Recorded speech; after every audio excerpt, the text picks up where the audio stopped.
Hello and welcome to On the Corner, the official podcast, pitcherlist.com. I'm your host, Eric Samulski, joined, as always, by the man himself, Nick Pollack, for our first off-season podcast. Nick, it's your top 200. We may only get to top 100 today, but this is your top 200. So just explain to the people real quick before we dive in what they should expect, what the thought process was behind these rankings. And also want to mention both Eric and I have lost our voice a little bit already. So a little bit. Bear in mind, please. Look, this is for 12 teamers specifically, not 15s. This is 12s.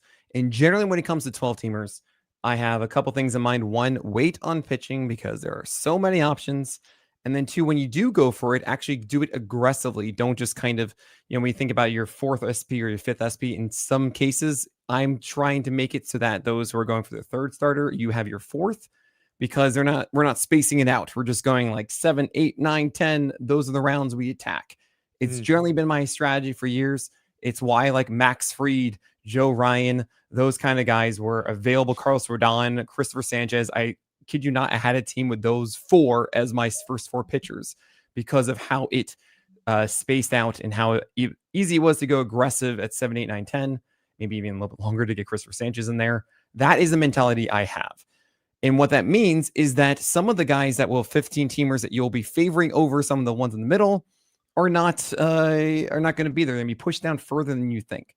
I also want to emphasize this year, oh my gosh, it's impossible in the middle glob, as Paul Sporer has always called it, but it is really difficult for me to decide between certain fun upside guys or not. And I have there are many tiers that are just like, you're at the bottom of a tier and the top of another one. And that will mean that maybe two guys that you think are right neck and neck are 15 spots, 20 spots apart. This is a work in progress. The first iteration of it, it's more vibes than it is me doing my deep research. That is what I come out with in February. So get ready, because I'm going to have ranks here that are different than in February. Oh, for sure. Just right now, my take. Yeah, this is a vibe check one. And also, like, listen, some of these rankings will be more accurate than the rankings we do in February and March. When you get into, so-and-so added this pitch and looks good in spring and is, throwing 2 miles an hour harder. And then you kind of like our immediate gut reactions to like how they looked this year get morphed. And so I think it's really important to kind of we're going to talk through these. Maybe you do your own. Keep it in the back of your mind. See which guys in spring training you've like drastically shifted on, and then say, okay, why did I drastically shift? Should I dial that shift back a little bit to just be like a little bit of a shift, or should I not have shifted at all? You should stop saying shift. It sounds like you're saying something else, Eric. Okay. Well, we'll get to Cam later. Change. And I will just say, like, as we dive in, that's probably my biggest change that I'm doing this year is I left my my October rankings like in the rearview mirror in spring and never looked at them again when I was redoing spring training rankings. But I do think there's value in having just watched a full season of baseball, ranking these guys based on how good we think they will be when it's pretty fresh in our minds. Right. Absolutely. We're going to start with tier one. Everybody knows who these three guys are. I think they're everybody's tier one. You have number 1, Garrett Crochet, number 2, Paul Skeens, number 3, Tarek Skubal. I think you can kind of juggle them however you want, but can you tell us why you landed that way? Because Crochet is going to get more wins. And he did this year. He also, you might be surprised to know that there's a lot more strikeouts with Crochet too. And I just can't see a world where I have Skeens first, because you are just going to get fewer wins. And who knows how the Pirates kind of use him while Crochet is being thrown out there 7 innings plus or so. I actually put Skubal third, which I know sounds wild, but I do believe there is some regression coming with what he does. And I think I think it's pretty incredible that he's holding this 100 mile per hour velocity a lot as well. And I think that it's just harder for him to maintain exactly this. And it's really hard. You can just do it any way you want. But Paul Skeens has kind of proven himself as the ratio god. Right. So fine. You are going to get the tiebreaker kind of with Skeens and Skubal. And Garrett Crochet to me is the one because of that volume and wins and strikeouts just being incredible. Yeah, your first big surprise kind of comes at starting pitcher number 4, which is in your next tier. I'll just say this tier is the ace is going to ace tier number 1. Yes, this is how I have it right now. I don't have names. I just have like stud Right. and then AGA 1. Yeah. But it's number 4, Brian Woo. Number 5, Yoshinobu Yamamoto. Number 6, Hunter Green. Number 7, Cole Reagans.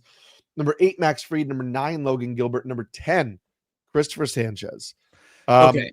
Yeah. Coming Go into ahead. the year, we said Brian Woo, top 15 or 20 pitcher if he stayed healthy.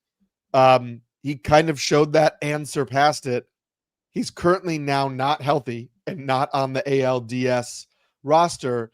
And so I think we may have a whole season of the same kind of questions. Yeah, I could be very much too high on Wu. I initially actually made this without with the understanding that he's totally fine. It was just like a small thing. So that could very well make me not interested. And if you listen to the craft episode with me and Ionosaurus, we were talking about the lessons we learned from last year.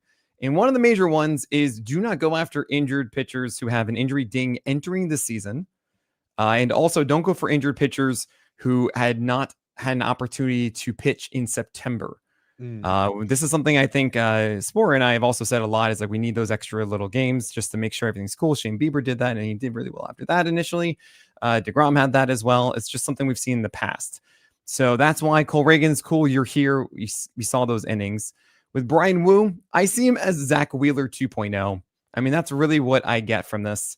And watching in this entire season, four-seamer sinker in the same way that Wheeler does, the elite command of it, adding on with the sweeper and the slider as well, just in the same way that Wheeler did. An amazing home park, lots of wins. To me, this is your he is absolutely a stud, and it's so fastball based with additions that to me, a normal season of Brian Wu should be great.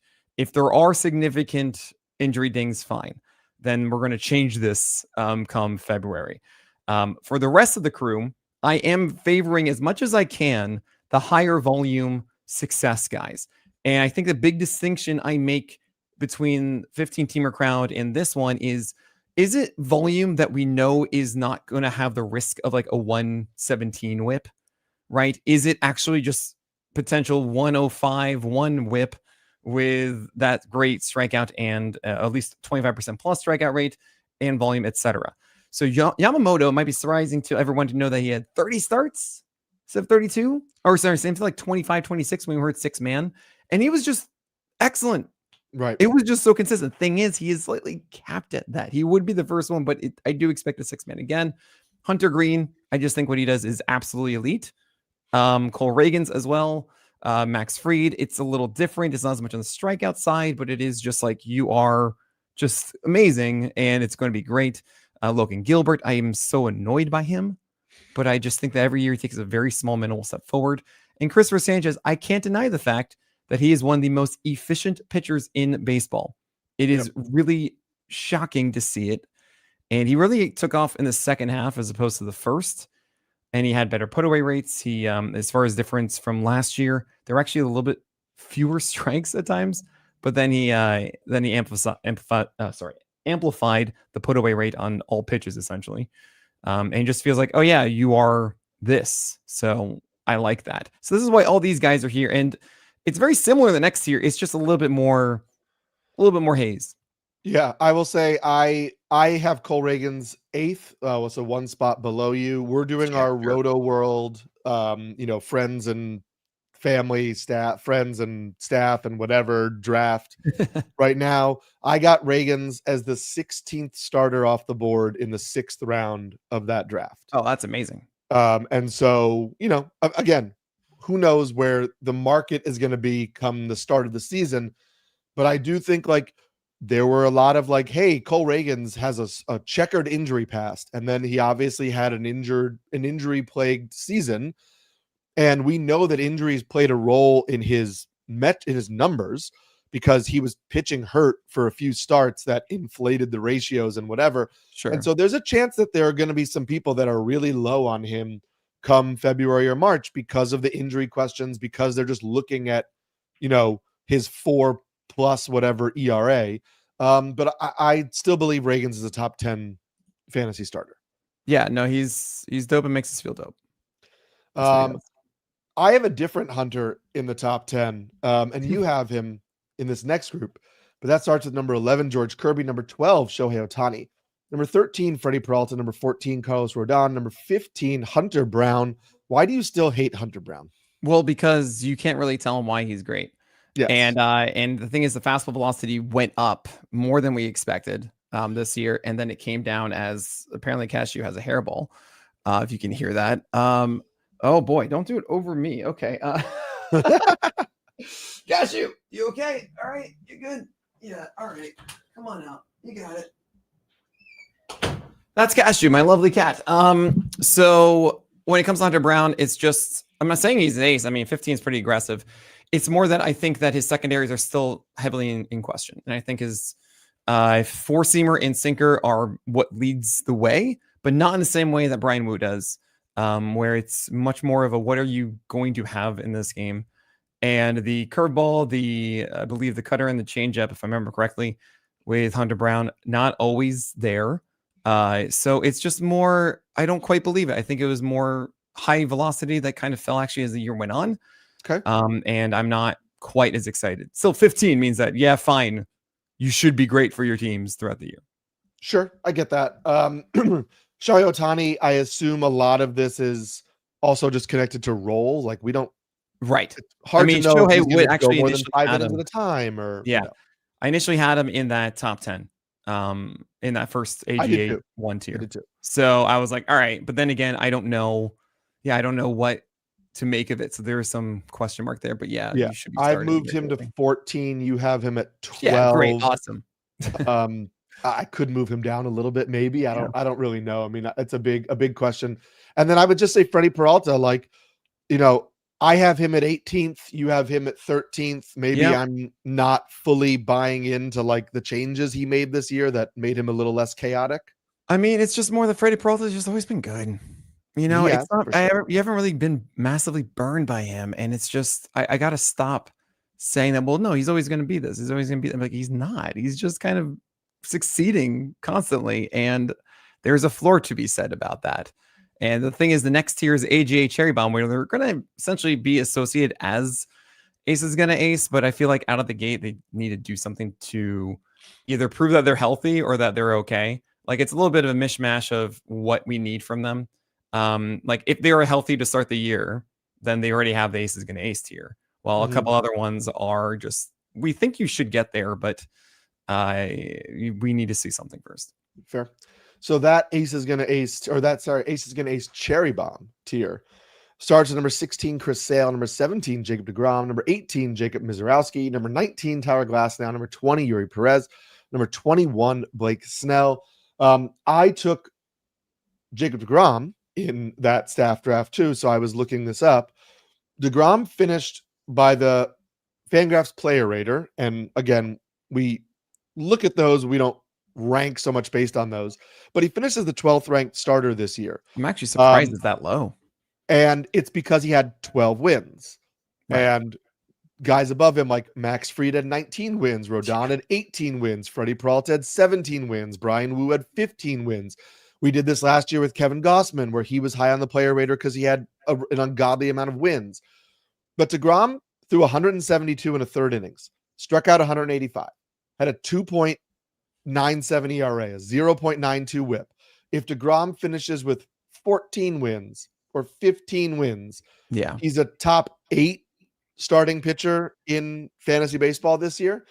And you had him as a top 6, I believe, starter entering last year. Yep. So why now is he down at 17? Well, it's because he just did 170 innings. Phase is over, and now right. That's kind of, I mean, this is the really tough part is I try to not I try to kind of understand the pendulum swings as much as I can.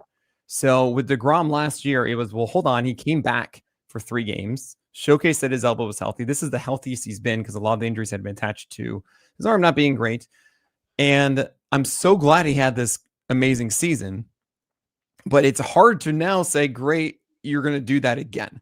That felt, I mean, I think everybody that followed the season was like, this is exceptional. This was a lower probability in their minds. And I get that. I put him at 6 because I felt it was a higher probability. At the same time, doing that twice is really difficult to say, right? And that's why Chris Sale's also in this too. I don't know innings wise. I don't know innings wise of Blake Snell. I don't know innings wise of Tyler Glasnow. It's not to say that you should go really down into it and project exactly this and this is what you're getting and stuff. No. It's just that the ones in the first 3 tiers just have a much better track record and it's a bit safer as far as the volume goes. And I hate that because it's the hardest thing we do as fantasy managers is try to predict how many innings a guy will get. Right. I also cannot overlook when it comes to the probability scale, where are we on it on percentage of hitting 170 innings or so? DeGrom and Sale and Glasnow and Snell are much lower than the ones above. Yeah. Yes, I fully get that. I understand that. There's a guy in your next tier, I think, ties into that as well. Yuri Perez, obviously, we got him back this year and there were some inconsistencies, but that was what we wanted, was to see him flash the upside. And then now he's got a full healthy offseason under his belt. And so I think him in the top 20 makes tons of sense. That was a tough one I struggled with, Yuri Perez, because there's a part of me that wants to put him down into even as close to 30 because we really haven't seen him take that step with the secondaries quite yet. And then on the other side, I'm thinking, well, this is a 180 inning guy going, just consistently with one of the best 4-seamers in the majors. And that as your foundation, while also seeing a past of having good swing and miss ability, you would think he would take a step forward in his second season. And then I look at the more boring ones that don't really have the same 30% strikeout potential in the next tier. And it's just, well, he should be above those guys. So I really struggled with where exactly to put Erie, but at the end of the day, this might be the riskiest one I'm taking because of he has not done the thing yet. Mm-hmm. While Jacob Mizorowski, it's like you are dope and make us feel dope. And you've gone through the rugged nature of your rookie season. And yeah, you are going to start every 5 days for the Brewers. You might be still babied a little in some fashion, but you really are just stupid good, Jacob Mizorowski, and I can't turn that down.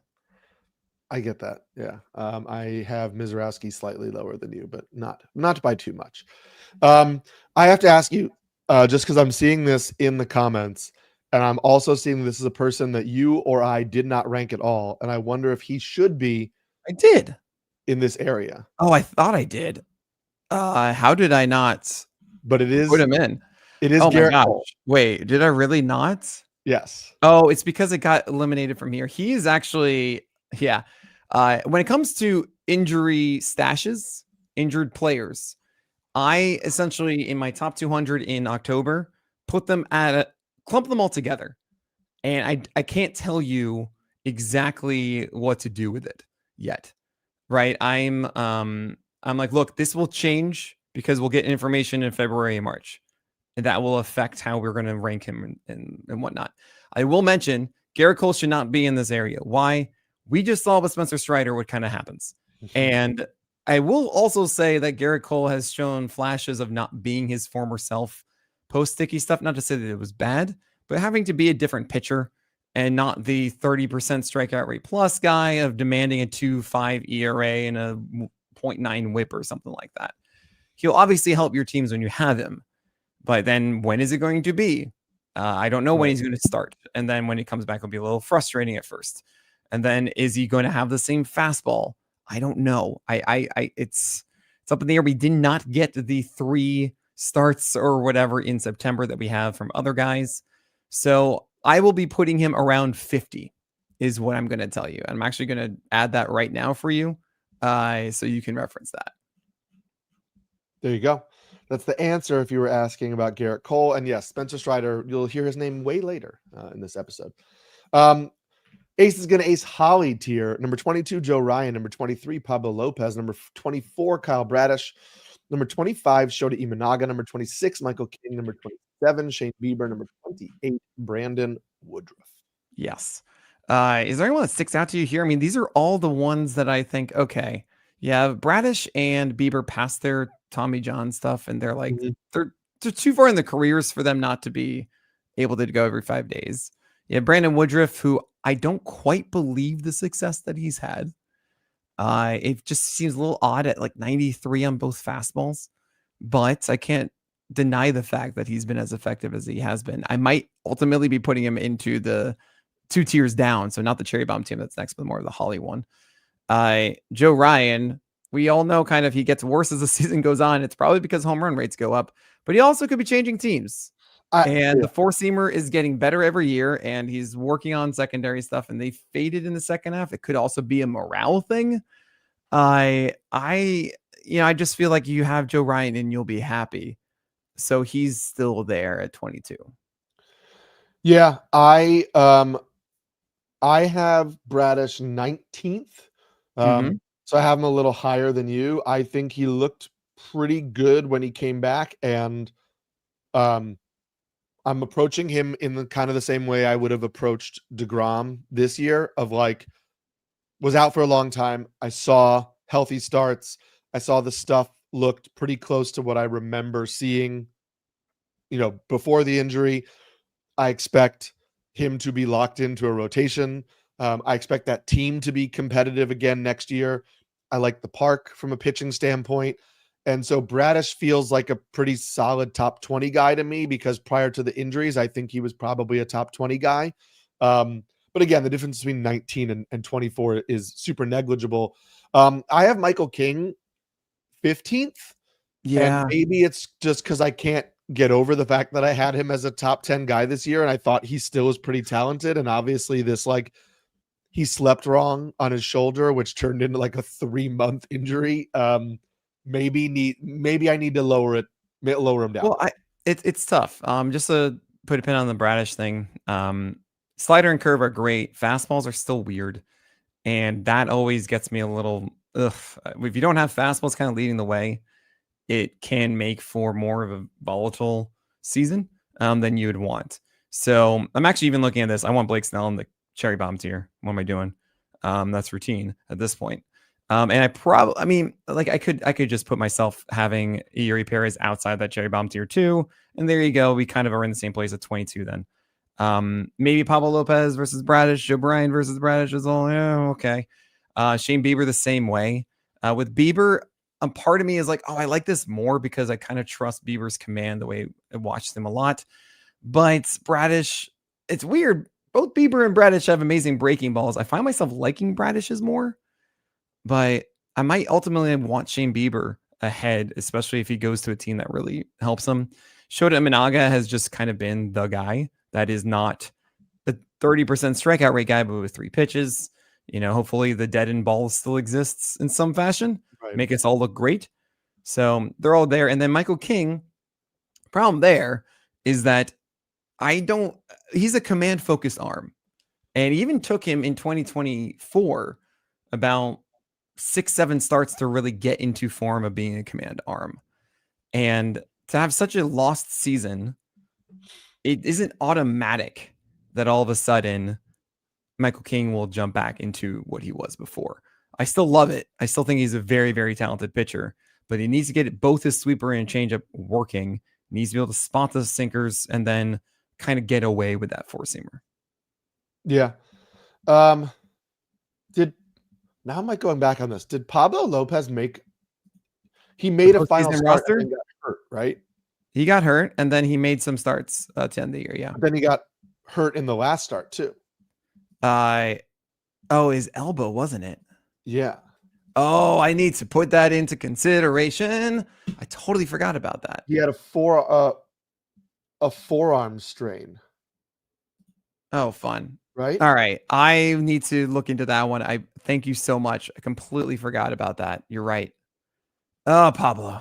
Yeah. How could I forget that? I was doing the same thing where I was like looking at this and I was like, oh, Pablo Lopez. And I was looking at where I have him ranked, and I have him ranked with guys like Eovaldi and Schwellenbach and Bubic, where I'm like, I really like you, but you ended the season. This is injury stash. I'm just putting him in injury stash 1 right now. Yeah. So I'm just changing this as I go. All right. So we have other guys to talk about. And also Eric and I have to make a pick in our drafts. Oh, we're going to do that after this break. All right. So Eric, I need to make a pick. I So don't I'll read off know. your next You're gonna tier help list. me make my pick. Okay. You make You're gonna help this. You know me. I am very much a hitter only guy. So right in the beginning, I don't care. I am going to emphasize this. I was really hoping for Ketel Marte. I'm tempted to go just Jazz Chisholm and call it a day here at second base. Unless you really think that Bryce Terang is this forever. I think Jazz Chisholm is just a really, good run RBI totals. He's pretty much just helps across the board, save for the average. You shouldn't take him because I was going to take him. Okay, good. That's exactly what I wanted to hear. Thank you so much. And that is done. Yeah. Has he already been taken? Yeah, he was already taken. Sorry. I saw I just see him in the corner. Yeah, I didn't see it because I thought second base would be the thing. Okay, he's already taken. So it wasn't going to be a good pick. I'm really great. This is the content you guys want, right? We're not going to save this for the podcast. Absolutely not. And then I just want to keep the draft going, guys. We're doing our pitcher list mock that for everybody so that we can get this out and have some early understandings of rankings. And okay, I mean, death taxes and Freddie Freeman, right? Just being a stalwart. He went through whatever he did. Healthier Freddie Freeman makes too much sense. I'm going to do that. Done. Your pick, Eric. Like Pete Crow Armstrong is staring me in the face, but I already have so much volatility with Ellie De La Cruz. I have too much volatility with Ellie De La Cruz and Jackson Churio, so I'm going to go just good old-fashioned, boring old dude, and I'm going to take Manny Machado. Wonderful. Okay. Okay, done. Oh, I should fill out the I gotcha. The show sheet. Good. Okay. All right. We'll start again here. 27 minutes in, we're going to go with Nick's next tier. So the Cherry Bomb tier starts with now it's number 27, Blake Snell, who was just added here. Number 28, Cam Schlittler. Number 29, Dylan Cease. Number 30, Nick Pivetta. Number 31, Bubba Chandler. Number 32, Ryan Pepio. Number 33, Chase Burns.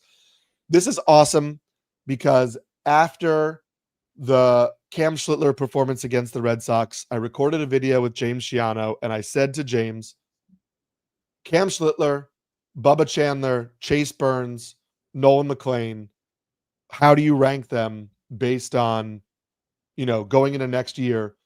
He had Cam Schlittler first. I had Bubba Chandler first. Well, that's not awesome because I wanted to agree with you. Why'd you put Bubba in ahead of Cam?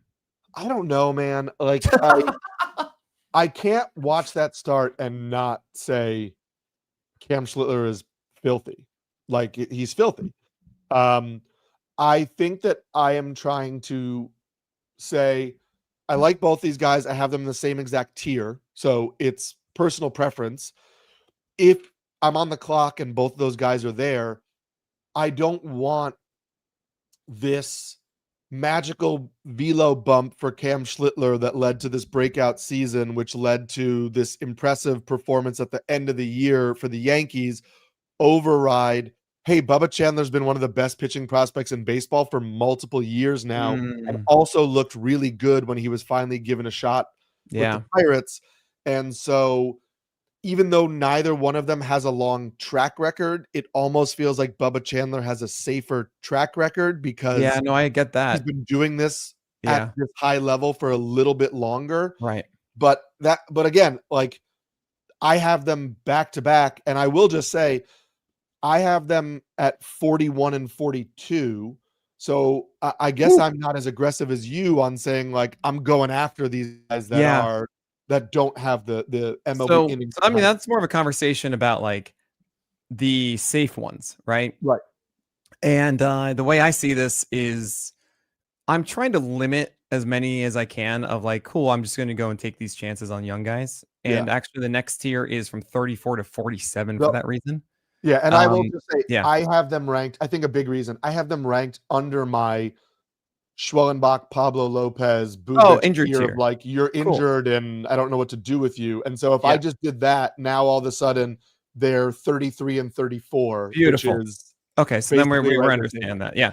There's an injury tier, guys, from 60 to 67, which is Pablo Lopez, Chris Bubich, Spencer Schmelbach, Joe Musgrove, Reese Olson, Grayson Rodriguez, Justin Steele, Zach Wheeler. I put Garrett Cole out of it. I'm actually not even going to do that. I don't even care anymore. I'm just going to put Garrett Cole a part of that thing because that just makes more sense. Like, what am I doing here? So that is your, those are the guys that are going to change later on, and we'll talk about that then. For me, it's a case where Cam is going to be going constantly into games as he just did. He just did it, right? We're not going to have the question marks of like, all right, is he going to be babied 5 innings, 6 innings? Like, no, they're just going to go with him. I would say there is a heightened injury risk with him because of the just was what we saw with Schwellenbach, for example, of a lot more innings. I mean, not as much of a jump, but throwing that hard quickly, and it does sound some alarms in my head. But I'm trying as much as I can not to listen to that as much because I think leaning into those things, I'm not going to predict this perfectly. I'm just not. And at the end of the day, he has 3-pitch mix that works for a winning team that lets him go every 5 days and lets him go 90 pitches. He also threw that velocity consistently. It wasn't like he just peaked at the end for a couple starts. Like the second he showed up, he was throwing 97 to 98 and then just held that, right? And that's a huge, huge difference in my view. Bubba Chandler, honestly, wins. It's wins. And there's even, you can even say that he won't go 6-7 innings like Cam will, right?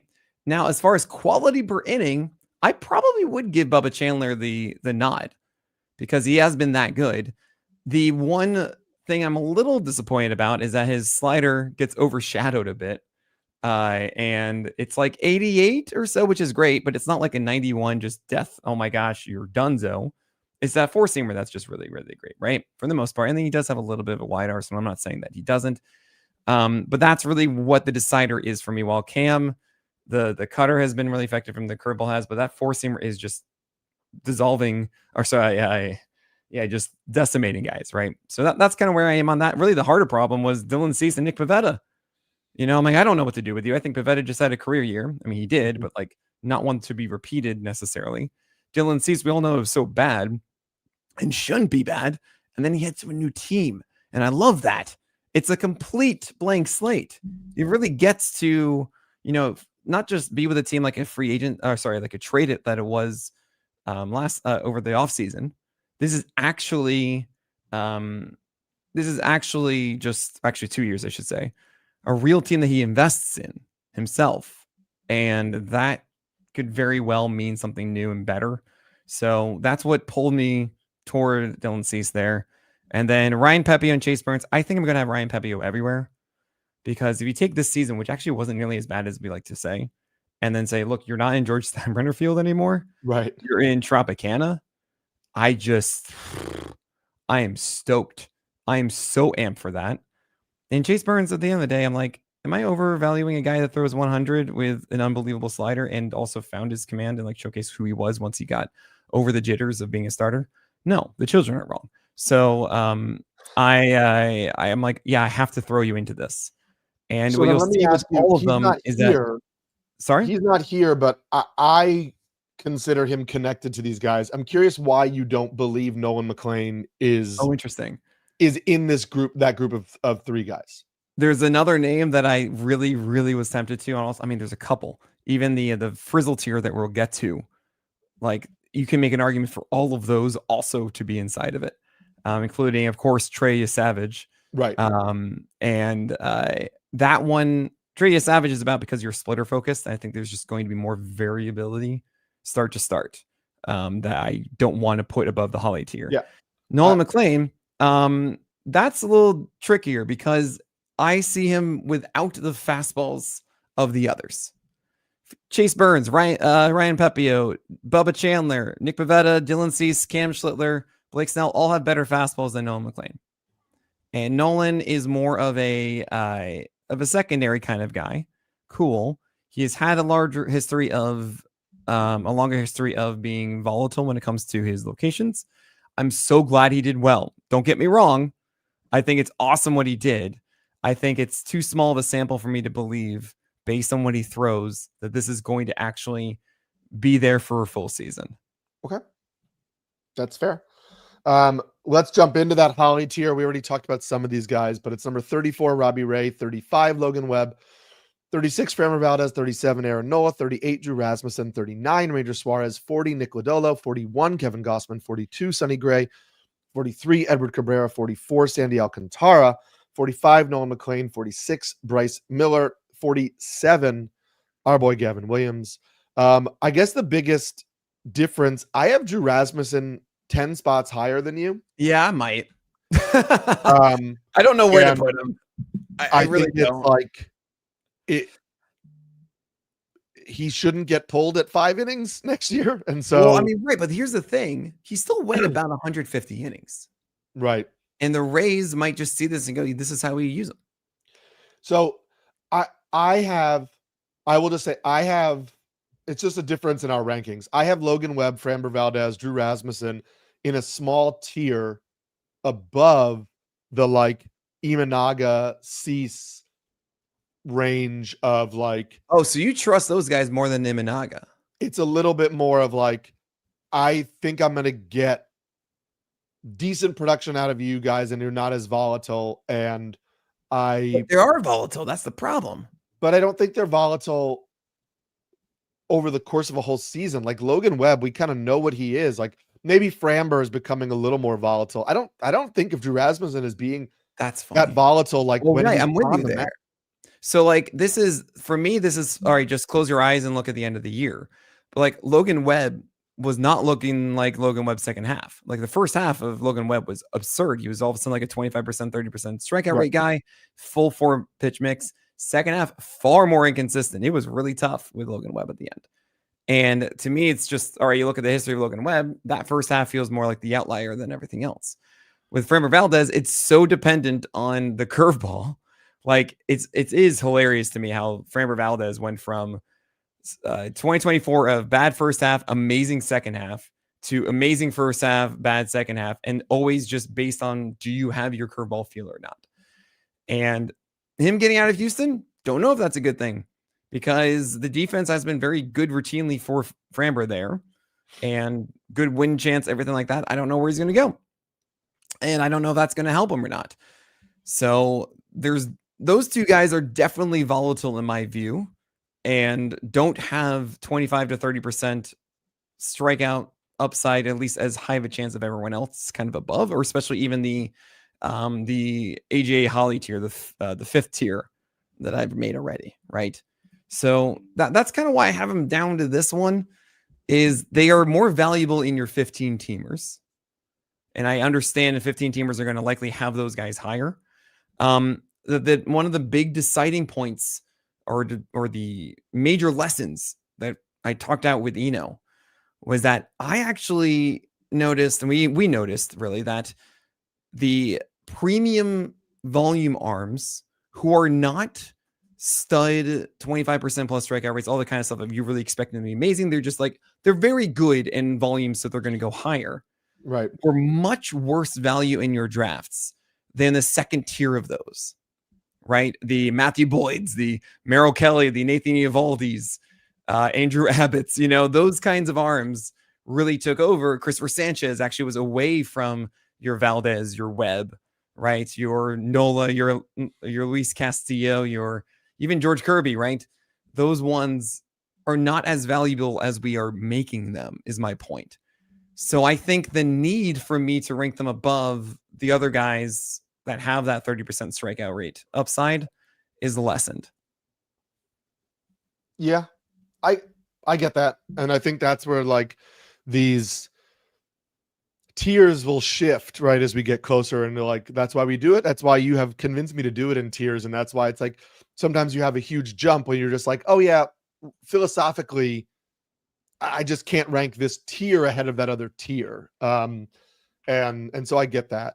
Gavin Williams, I mean, we chatted about this, like his last like 15 starts of the season.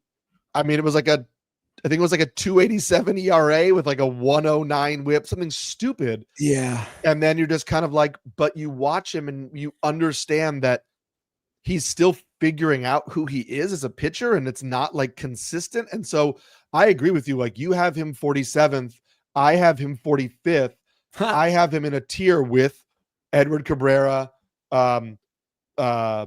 Trey Savage, or Savage, Bryce Miller, guys who I'm like, there is upside here.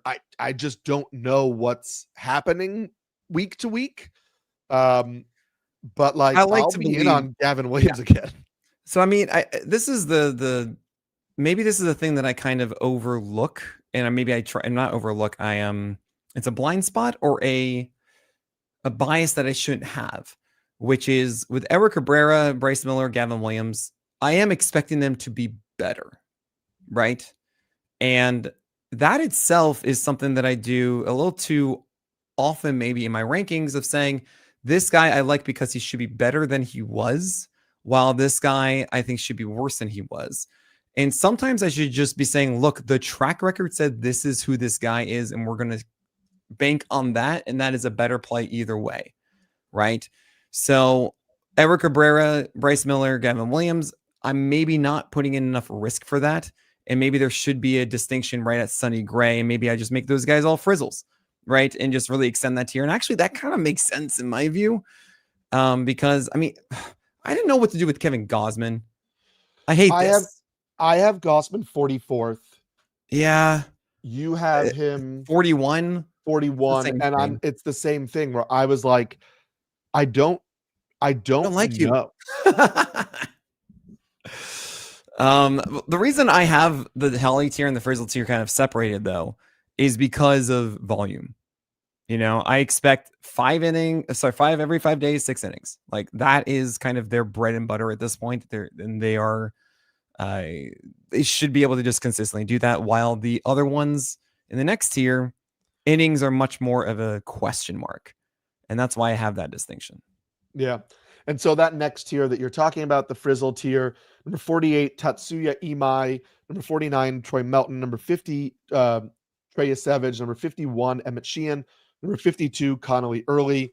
I will admit I have not yet really looked into Tatsuya Imai, so I don't have him ranked because it felt disingenuous to rank a pitcher that I haven't looked up at all.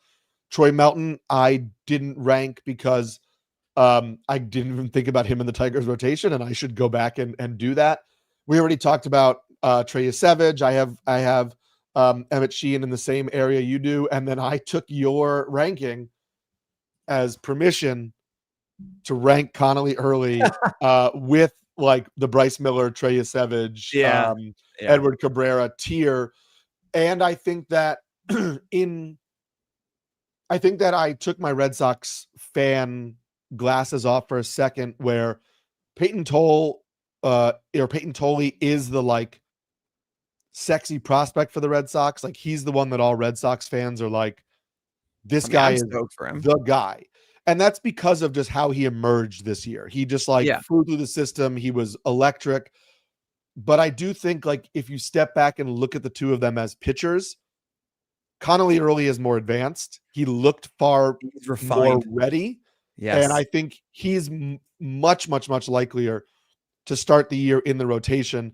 I do not think that the Boston Red Sox go into the 2026 season with 2 prospect starters in the rotation.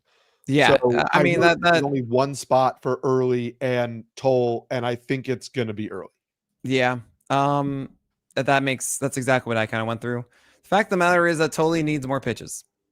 It's really just 4-seamer right now, and he technically has other things, but it's just pounding with a 4-seamer, which is an elite 4-seamer. But as Yuri Perez showed you at times this year, that you need to have more. You need to have something else. And I think that Tolle is in the right place with Garrett Crochet. And hopefully he has that proper cutter and 2-seamer, and hopefully, a reliable breaking ball as Crochet does eventually. But I think out of the gates, it might be something where Tolle actually is in that rotation, while Connolly Early is he's well-rounded. He has the velocity. He has all the pitches. He's you're going to see this in my rankings this year is I'm not chasing inside my top. I have the injury stashed here, right? But I'm not really going after super risky things. I'm saying that the I normally say, where is the cliff? Where is the moment that you really chase things? And it's actually really at like 65, 70 this year, as opposed to Which like 50 as it has been before. I love that you said 65, 70, because my 65, 66, 67 is Spencer Strider, Mackenzie Gore, Kodai Senga. And Oh I yeah, feel like okay. that's just like, I don't know, man. Like, Well, sure. right. So for this Frizzle tier, I mean, you're probably wondering, right? So Savage, as I mentioned before, I have a little more question marks. I love Troy Melton on paper. Troy Melton also is one of those guys I've actually fallen negatively for in the past, where it's not like Bubba Chandler or Cam Schlittler who is throwing the greatest fastball in the majors. Right. Right. He has everything that is really good, but it's not, he needs to make sure that's polished then. Jackson Jobe was actually something like this last year, where it was hard velocity, but it wasn't, 6 feet of extension. It wasn't the most overpowering one, with a cutter that looked amazing. A curveball looked amazing. It's like, great, you're still young. You haven't necessarily put it all together. So even at 49, I'm actually even saying to myself right now, I should probably have him at like 68. I should be pushing him down because I'm wish casting too much of this development. At the same time, I mean, I watched some of these games and it's just like, it's so easy for him. And I don't know. I don't know where I'm going to land there. Emmett Sheehan, I know that this guy's a phenomenal pitcher. It's also not as wide of a breadth of an arsenal I want to see. And what are the Dodgers going to do? I have no idea. It might be another season of like no regular starts from Emmett Sheehan, and we don't know if he is part of a 6-man or not or whatever. And I don't know if I want to deal with that. Right. So, gosh. And when it comes to I mean, I'll just say this. If he were to be posted right now, Jeff Passan said he'd get a contract for about $150 million. Okay. It doesn't matter what else I say here. Right. That means that this guy is valuable. All right. That means they're relying on him to be a reliable starter for their teams, which means, yes, that means he's good. And is like, honestly, if he signs, then he really should be at the top of the Holly tier, if not higher. Like inside the top 30 or whatever, if he does. Right. It's not necessarily true that he will, though. He could easily just wait until next year. There's some complications that we don't know. And that means, okay, he is a Frizzle. You're taking a chance. So 48 is where he has there. So, I mean, that's what I'm going through with this Frizzle tier. I think at the end of the day, this tier might just get completely destroyed, or I might even take a Cherry Bomb guy and some of the Frizzle thing and then make a new one in between the Hollies. I don't know.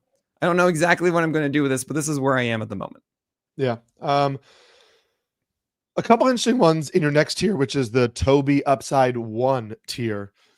Number 53, Trevor Rogers. Number 54, Andrew Abbott. Number 55, Kodai Senga. Number 56, Cade Horton. Number 57, Noah Cameron. Number 58, Matthew Boyd. For me, I think this is where it's like, it's just a rankings philosophy difference where like, I have Trevor Rogers 41. I have Andrew Abbott 42. I have Cade Horton 43. They were all guys who like just pitched really well. And I think we're just kind of rock solid. And Trevor Rogers, like we've seen be really good before. And I was maybe wrong to just assume he couldn't be that guy. Cade Horton was one of the top pitching prospects in baseball. And now I'm kind of looking at him like, oh, hey, you're boring, but you're effective. And it's like, well, why can't he be better next year? Like he's still very young. And so really I have those guys a little higher because they just continue to produce. Yeah, no, honestly, you could be very much right here. I mean, even looking at, as I was talking about the Frizzles guys, right? Of like, I'm too high on this. Like, this is solid, Nick. Don't you want this? This should be very productive for you. And I have more to say about them because it's kind of hard to decide what even order they should be in. And I'll tell you all about that after this break. So I might actually be, I see this right now. Trevor Rogers, 100% should be in that Holly tier. Cade Horton is a Frizzle that I should have because I think Cade Horton can be better. Cade Horton certainly got fortunate this year. He also had the best defense behind him. And the Cubs in general, if you notice, I even like, as we were talking, I updated and put Matthew Boyd in this tier because the Cubs defense is great and helps these guys. And we should not ignore that. Noah Cameron's also in here and he's an interesting one because I think a lot of people see the velocity. They don't really think he's that good. but his command is actually very, very good with a wide arsenal. And he utilizes that 92, 93 mile per hour fastball well. He doesn't try to do everything with it. He has a changeup away. He's a southpaw with a changeup, right? Which I still really haven't sold myself on what name I'm going to give that. I want to say a Boyer because of Boyd and Jamie Moyer, but I don't know. We'll see. Really, the whole thing about this is, do we go after these Toby upside ones, or do we go for the Frizzles? Because if there's so many guys to choose from, why not take a chance and try and get something that's better than the other one, right? And it's tough, but I think I'm going to be siding with the Toby upside tier and try to just out of the gate have a rock solid team and then rely on my waiver wire additions to put myself over the edge in season. I think I am just understanding myself and know that I tend to shoot for that upside with like my early picks, right? Like I want the guys that get tons of strikeouts early on. And so when I get to like this part of the draft, I don't often have the like Logan Webb's or George Kirby's or whatever, where, I mean, George Kirby's not the same, but you know what I mean? Like I don't have the guys where you're like, okay, this guy feels pretty safe. And so like I have a tier that's called You're Boring, but You Feel Safe. And it's like Noah Cameron, Matthew Boyd, even like Merrill Kelly. And there are some guys where I'm like, yeah, like even a 12 teamer, if I'm at my like SP4, SP5 range, I'm probably taking guys like that because they're just going to be there and they're just going to produce. And like, I expected Noah Cameron to falter multiple times this year and he just kept producing. And we've talked a lot about getting this like metric or whatever going where we can like try to accurately predict, but also qualify these like lefties that have really good command and a plus changeup. And in a right-handed dominant sport, like that's really valuable. Yep. Yeah. It's like Andrew Abbott's in there, right? It's like, okay, it was coming off a little bit. We don't know. And Kodai Senga is just better than what we've seen. I mean, that's really at the end of the day, like he's better than this. And I very much believe in Kodai Senga, especially if it's, you know, again, this is all assuming health and everything's normal at the start of the season.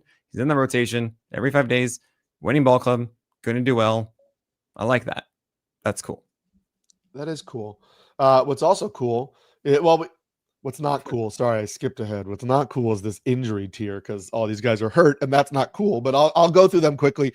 We're not going to talk about these guys because the whole point is that they're injured right now and we don't yet know when they're going to be healthy or whatever. And so that's number 59, Garrett Cole, number 60, Pablo Lopez, number 61, Chris Bubich, number 62, Spencer Schwellenbach, number 63, Joe Musgrove, number 64, Reese Olson, 65, Grayson Rodriguez, 66, Justin Steele, 67, Zach Wheeler.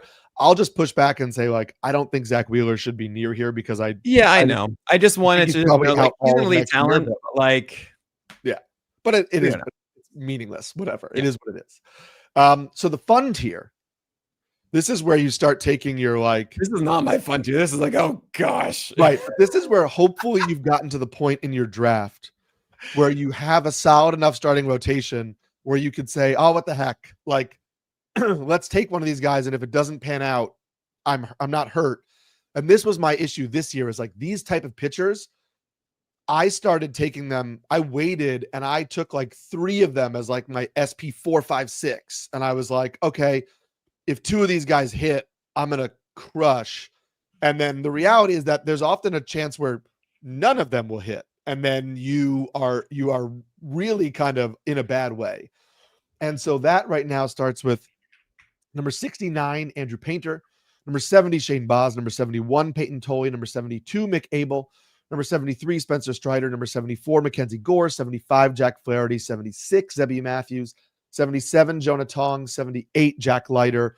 These are all basically guys that for a brief period in time this year, we were head over heels in love with them, and they didn't really deliver. And next year, maybe they will. Yeah.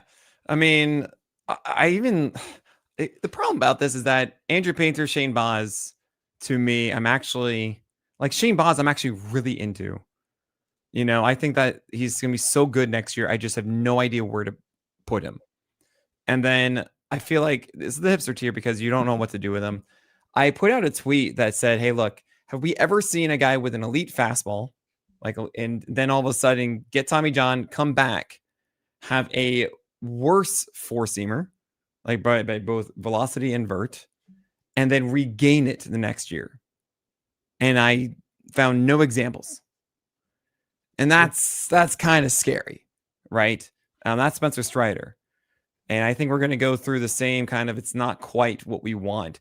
And at this point in your drafts, you're not trying to draft the 70th best starter at the end of your play rater, right? This is where you're like, all right, I want a guy that's like a top 30, top 40, and must hold.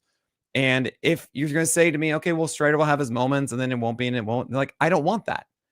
I will go and find something else then, something else that can be better than where their draft pick is. So that's really what the mentality is. So Mick Abel to me is a guy that I think is legit. I think is, once he gets his feet underneath him, he gets the rotation spot, great. Is he going to have a rotation spot? I don't know. And Jack Flaherty is like, he can take that step again, but I don't really know what to do with that. Zebby Matthews, I've been more and more down on because he's kind of that same problem I was describing with Troy Melton, where there's nothing quite exceptional enough, right, to really go in that next step of like, hey, cool, command inside the zone with your massive amount of tools. You don't have the thing that a lot of earlier pitchers have of just, I throw this, you lose. Jonah Tong's kind of like that too, with this four-seamer and Vulcan changeup. And Jack Leiter, oh my gosh. Jack Leiter, I feel like Jack Leiter should be absurdly good next year. Yeah. Like he has all the things. I'm even talking like it is with Zebby Matthews. Take his stuff and double it for Jack Leiter. But Jack Leiter does not know where it's going half the time. And oh gosh, it's so frustrating because he should just be so good. Mm-hmm. And then you have, of course, Peyton Toley. But does he have a rotation spot? I don't know. Right. And I also, I mean, we talked about like, oh, it's Peyton Toley or it's Connolly early. And it's like, actually, it's probably Kyle Harrison. Yeah. I mean, Kyle Harrison. Oh, man. They gave up, I mean, they didn't give up Devers to get Kyle Harrison. Like they gave up Devers to give up Devers. Yeah, to get Dustin May eventually. Yeah. Yeah. But Kyle Harrison was a big part of that return. He's still very young. They're very clearly invested in him. I think if push comes to shove, I think the Red Sox would hope you see Kyle Harrison before you see Connolly early or Peyton Toley. Now, who knows how that works out? But that to me is like, Peyton Toley, I don't know that he's up before like June or July. Like I just don't know that. It's incredibly possible that that's just how it works out. I'll just move to the next tier because I have a tier that a lot of these guys are in that I call young and fun and irresponsible. And that's like a lot of these like young pitchers who are like, I just can't invest too much in them because they're going to let you down like young people do. And so some of these guys are also in the next tier. You have number 79, Ryan Weathers, number 80, Joey Cantillo, 81, Will Warren, 82, Zach Gallen, 83, Luis Castillo, 84, Seth Lugo, 85, Merrill Kelly, 86, Sawyer Gibson Long, 87, Cade Povich, 88, Ian Seymour, 89, Shane Smith, 90, Lucas Giolito, 91, Brian Bayo, 92, Quinn Priester, 93, Parker Messick. I'll just say that like the young guys in this tier, I had in the tier above. It doesn't make a difference, but that's like the Weathers, Cantillo, Will Warren. I just like put them with Jack Leiter and with I'm Andrew looking at this Painter now. and guys like that. I'm just looking at this now. I'm like, I'm doing this wrong. This should be split in half and joining Shane Baz and Andrew Painter. And maybe I go with Jack Leiter. And then the second half should join the other guys. Like Zach Gallen and Will Warren and Cantillo and Weathers should just be with those other ones, of course. I mean, even throw Sawyer Gibson Long in there. And then your Seth Lugo, Merrill Kelly, Cade Povich. I'm like, that could actually be legitimate upside of like, this just is great and works out. So Cade Povich is my deeper one, but I'd say like Povich, Seymour, Smith, Giolito, Bayo, Priester, Messick are like, okay, fine. That's not as, we can push that one aside, but Jack Flaherty should be a part of that. Zebby Matthews should be a part of that. Jonah Tong should, that's kind of how I should be, doing this one here. Yeah, I also now I'm looking at this and I'm like, I had forgotten about Ian Seymour, and so I think he needs to be in that tier that I Right. had with like the Will Warren, Cantillo, Tong, whatever, because Ian Seymour was pretty good, and I don't know if he's going to have a rotation spot, but at this point, when you're just kind of like, you know, in the 80s or 90s, you're like, hey, all right, let's give it a go. Um, and I'm trying to think of anybody else that was, I guess you could argue. Well, Roki Sasaki is in your next tier. I guess you could argue he belongs in that same kind of idea of like, hey, you're young, and if you get a rotation spot like Ian Seymour, you're pretty good. But let's see, Kelly, Seth Lugo, yeah, like Gowan, Castillo, Lugo, Merrill Kelly. They're guys who are all like on the downside for me of their arcs, but have been pretty good. Giolito is interesting. Like I probably would have ranked him higher if he didn't end the year hurt. The injury thing, yeah. Yeah. And I have Bayo in a tier. My next tier, which is like starting around 88, it's like 88 to 94. Mm-hmm. I have a you're young but you pitch like you're old, and it's Brian Bayo and Quinn Priester and guys like and Shane Smith and guys like that, where it's like I guess it's derogatory to be like you pitch like you're old, but I mean like you don't have the fun, irresponsible upside. You just have like a hey, maybe there's another gear. Yeah. But, man, this is illuminating because there are certain guys that I've just somehow gotten axed accidentally. And I feel like there was a tier somewhere that I had that like they just got removed after they got copied over because where's Ryan Nelson, Nick? Right. And I had what is going on? So this is great why we do this, and Ryan Nelson, I'm going to tell you right now, is going to be part of that part of either of the Holly tier, I think. That initial one with like where Drew Rasmussen is. Wherever Drew Rasmussen goes, Ryan Nelson goes. Probably. I like Drew Rasmussen more. Ugh. I have for what it's worth, I have Ryan Nelson with Matthew Boyd and Noah Cameron, where I'm like, I think you're gonna be pretty good. I don't think there's like big strikeout upside. And the thing that's interesting about Ryan Nelson is that he has the elite fastball. It's literally just once if he does, he has a very clear path of just you need a secondary that you actually have consistently. He keeps going through games, trying a slider one day, curveball one day, changeup, cutter, whatever. Right. If he somehow finds one, then all of a sudden everything changes. So I'll put him in that Trevor Rogers, Andrew Abbott, Kodai Senga, Cade Horton tier. That makes sense to me. So then we'll wrap up our top 100 here with your late upside group, and that's number 94, Roki Sasaki, 95, Brandon Sproat, 96, Jacob Latz, 97, Ryan Bergert, 98, Kyle Harrison, 99, Joey Wentz, 100, Johan Oviedo, 101, Yu Darvish, 102, Cade Cavalli, 103, Nestor Cortez. Yeah, so I mean, all right. The one that really sticks out to me is like Johan Oviedo. Do I really feel that way? But at the same time, he's a perfect example of someone that, you're not going to be considering him like this right now. However, he has the under the hood things that we actually love. Right. And if you're looking for late upside, it's like, actually, there is a ton there. Believable? I don't know. You're going to quickly know, though, if he has any sort of command and approach that works.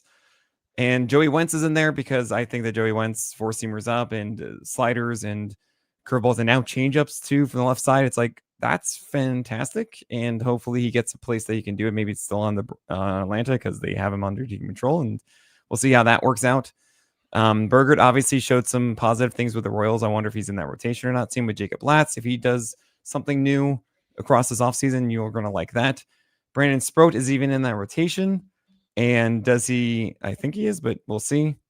He needs to do more, though. It's weird of like what he is of like a sinker sweeper guy, but then sometimes sweepers got, I don't know. Cade Cavalli throws hard, hammer of a curve. What else we're going to see here? And Nestor Cortez probably shouldn't be here, but I still like to think that if Nestor Cortez is healthy for a full year, he actually is that kind of upside Toby. And there you go. We're going to come back with more of these. Obviously, this is still very much like in our infancy stage. We're working through these rankings. If you are at First Pitch Arizona, Nick and I are going to be presenting our rankings side by side with the opportunity for you to debate us or ask us questions. We will have kind of hammered these down a little bit more by that point in time. And so, this is the early iteration, and then we'll, narrow them down a little bit more. And then, we're happy to hear your debates. So please make sure you come for that. Obviously, if you aren't able to make it and you want to know, who we have ranked certain places, you can reach out to us on Twitter, because obviously we will post that episode that is live at First Pitch Arizona. And so we can, make sure we hit on some players if you get a chance to. We are now going to go save our respective voices. Maybe drink some tea. Who really knows? Just kind of relax. So I am Eric Samulski, Pelican. I'm Nick Pollack, the Lion. And I'm going to just, really kind of like overthink these rankings for the next few weeks.